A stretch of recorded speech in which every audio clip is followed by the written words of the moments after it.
Дом отдыха «Питиус» был построен еще в 70-х годах прошлого века. В 2016 году государственный объект был сдан в аренду, и с того времени арендатор поэтапно проводит здесь ремонтно-восстановительные работы. За это время полностью отремонтированы все номера 10-го этажа. На остальных этажах, где ранее был произведен только косметический ремонт, в ближайшем будущем также планируется сделать капитальный ремонт и обновить фасад здания.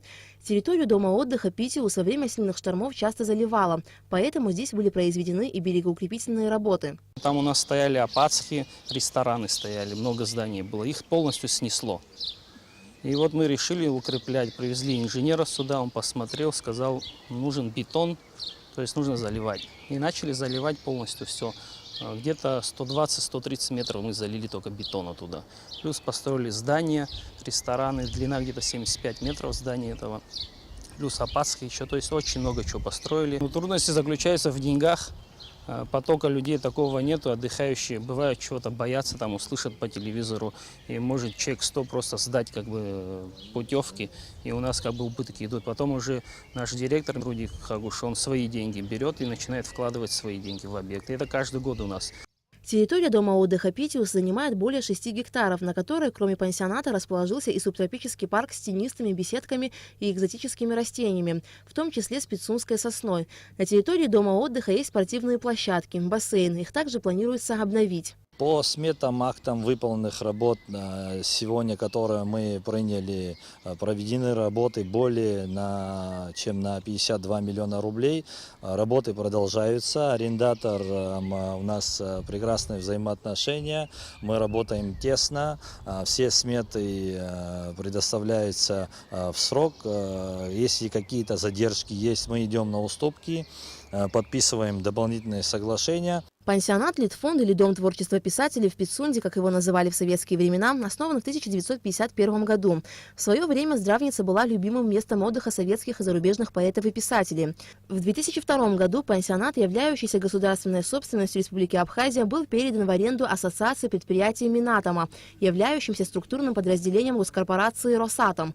С тех пор пансионат поэтапно ремонтируется. Комплекс общественного питания пансионата «Литфонд» после ремонта оснащен всей необходимой техникой и инвентарем. За раз столовая может обслужить до 500 человек.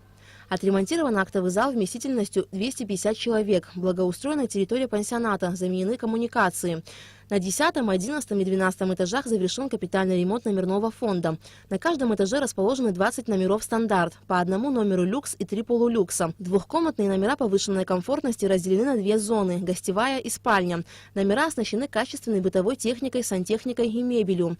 Из окон открывается потрясающий вид на море и реликтовое озеро Инкит, что также послужит приятным дополнением к отдыху. Радует нас все, и обслуживание, и аниматоры, и все-все. И бассейн шикарный, и погода, и дельфины, и питание, и ремонт. Он даже, ремонт вовсю идет, но мы не против. Пусть делают. Ремонт еще хоть сделайте и доделывайте. Это тоже плюс для вас, и для нас тем более. Исключительно. Будем ездить каждый год. 13-й этаж пансионата «Литфонд» полностью реконструирован под бизнес-центр, где есть конференц-зал, кафе-бар, бильярдная, сауна. На первом этаже созданы зоны досуга, бильярдная, кафе-бар, библиотека, детская комната, а также дополнительный корпус для лечебных процедур. Постепенно хотим пансионат перевести на санаторию. Для этого что мы имеем? Имеем медицинскую службу. Человек 15. 4 доктора, медсестры. Одно крыло полностью мы отдали, второе крыло мы отдали им. И вот в этом году, отремонтировали и там, и тут. И ждем новое оборудование из Москвы. И постепенно, может быть, где-то года через 2, может быть, мы перейдем в категорию санатория. Малые семейные корпуса пансионата также были обновлены. На прилегающей территории Литфонда есть рестораны, дом-гриль, многофункциональная спортивная площадка, бассейн. Сейчас здесь идет строительство новых коттеджей. Все работы, которые проводятся здесь, согласованы с Госкомитетом по управлению госимуществом приватизации. Все решения, которые на новое строительство, либо на реконструкцию, с нашим согласием утверждены постановлением Кабинета министров. На сегодняшний день более 150 миллионов рублей здесь вложены. Будем дальше сотрудничать и проводить необходимые мероприятия для полного функционирования данного комплекса. Еще один государственный объект размещения туристов – пансионат «Самшитовая роща». Он был сдан в аренду в 1999 году. Современное 10-этажное здание расположено в субтропическом парке среди вечнозеленых растений и деревьев на 14 гектарах земли.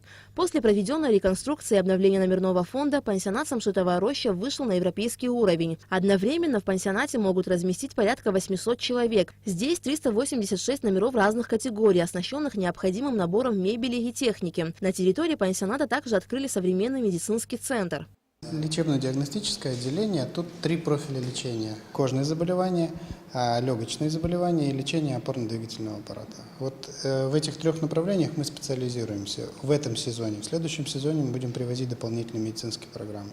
Врачи, которые у нас присутствуют, это, собственно, естественно, терапевты, неврологи, кардиологи. Будет в ближайшее буквально время педиатр. Кроме того, пансионат своим гостям и всем желающим предоставляет косметические СПА-процедуры, оздоровительные души и ванны, услуги массажного кабинета. Отдых продуманный, все вот эти все лечебные процедуры.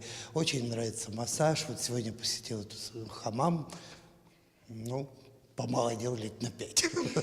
В пансионате функционирует кинозал вместительностью 500 человек, 3 бассейна с морской водой, также открыты детские развлекательные и спортивные площадки. Все изменения проводились в зимний период, и первый заезд у нас уже состоялся 4 апреля. И даже больше могу сказать, что сюда приехали представители более 20 стран. Это были Австралия, Новая Зеландия, Америка и так далее. То есть для очень многих людей это было открытие и страны, и открытие, что есть такое место в Абхазии. Сотрудники Государственного комитета Абхазии по управлению государственным имуществом и приватизации и дальше продолжат плановые посещения гособъектов, находящихся в аренде. Аля Катрап, Степан Мартиросян, Абхазское телевидение.